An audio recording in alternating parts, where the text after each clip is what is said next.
This is what most creationists think the scientific understanding of the beginning of the universe equates to. In the beginning, there was nothing, and nothing happened to nothing until nothing exploded and created everything. Then, the nothing that became everything magically rearranged itself for no reason into self-replicating complex life forms that became intelligent beings that believed in God. Yours sincerely, Venomfang X. And you can see that quote on his channel on the left-hand side, a little bit down. Nonsense. Complete and utter garbage. That is not what science understands about the Big Bang. That is not science's understanding of the Big Bang or the creation of the universe. But how did scientists come up with this theory, I hear you ask?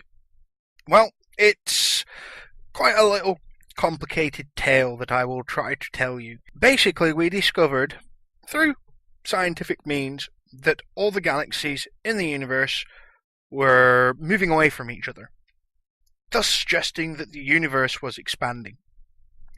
Because the universe was expanding, this suggested that at some point all these galaxies were, in the past, closer together. And that if you rewound the history of the universe back far enough, they would reach a point where they all coalesced into a single point. That's where the origins of the Big Bang Theory started. It's completely logical that if everything's moving away from each other at the moment, then yes, in the past they were closer together. And that in the far, far distant past they would reach a point where they couldn't be any more closer together and all the matter and energy in the universe was condensed into a very, very small space. There's only one slight little problem. Well, it's actually quite a large problem. You see, the further back in the universe's history you go, the closer you get to the moment of the Big Bang, the more and more the laws of physics break down. And that makes it very difficult, and it may even be impossible to understand the state of the universe close to or before the Big Bang. We may never know what caused the Big Bang, but we do know the Big Bang happened. And there is another little bit of information that we have discovered in recent decades that also lends evidence to the fact that the Big Bang occurred. And that is, there's a very faint microwave radiation in the background. It's called cosmic microwave background. And we have measured this. And we have confirmed that this radiation is the remnants of the birth of the universe. Now, I know a lot of people are going to ask, well, why do the laws of physics break down as you get closer to the singularity, to the point where the universe was so condensed? Well, that's getting into the likes of quantum physics and the Planck epoch, which is a little bit complicated, and I don't entirely understand it myself. But I take it on good faith that people who are far smarter than me and have been researching this thing for decades know what they're talking about.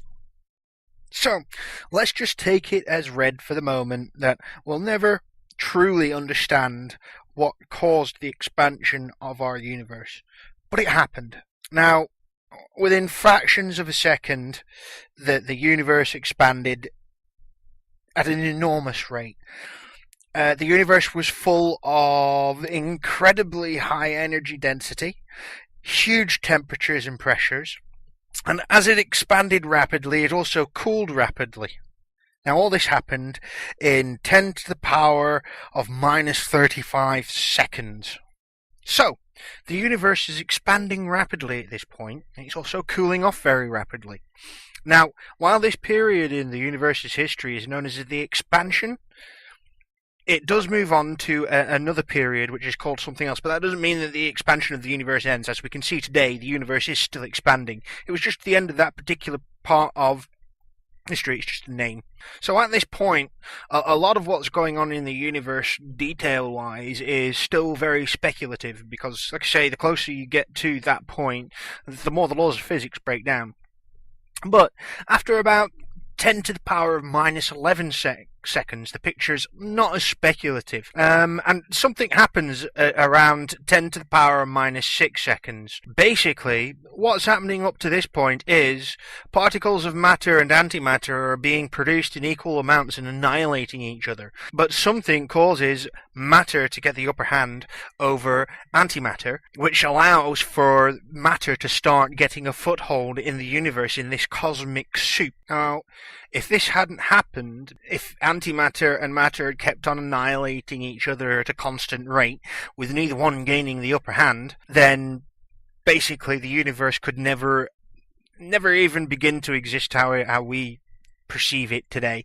If antimatter, on the other hand, had got the upper hand, well, the universe would have annihilated itself, pretty much. So, yeah, we should all be thankful that matter won out the day. So, we're now a few minutes into the expansion.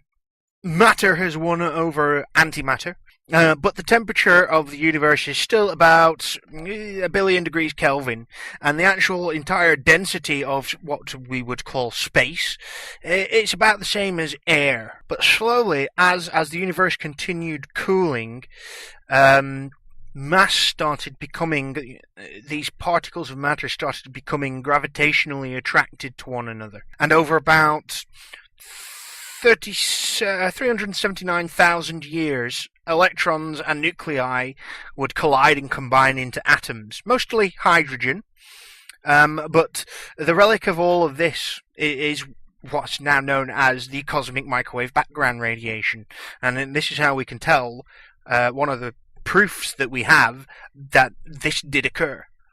So, over a long period of time, the slightly denser regions of this soup, which was nearly uniformly distributed, but there were slightly denser regions, they attracted other nearby matter through their gravity. And this is where, later on in the series, we're going to get into how galaxies formed, and how stars are created, and how solar systems form, and how planets form, because it's not quite a similar process. There are differences, but they're all based off the same physical laws. Laws of attraction, laws of gravity, and I'll go into that and try and explain it as clearly as I can. I mean, it is a absolutely fascinating way that our universe was created. In a split second from there being, well, as Sean would say, nothing, to there being everything that was needed in this universe to create all that we see now and all that we know, is absolutely incredible. But I can hear you asking, but what caused the Big Bang? In all honesty, like I've stated, we may never know what caused the Big Bang, but there are theories going around, and one of the more prevalent theories is that two universes collided with each other in 11th dimensional hyperspace, and that is how our universe was created from the collision. Basically, it caused what's called a quantum event, which triggered the Big Bang and created and birthed our universe. So our universe could very well be the child of two other universes floating around in this hyperspace. But what's 11-dimensional hyperspace?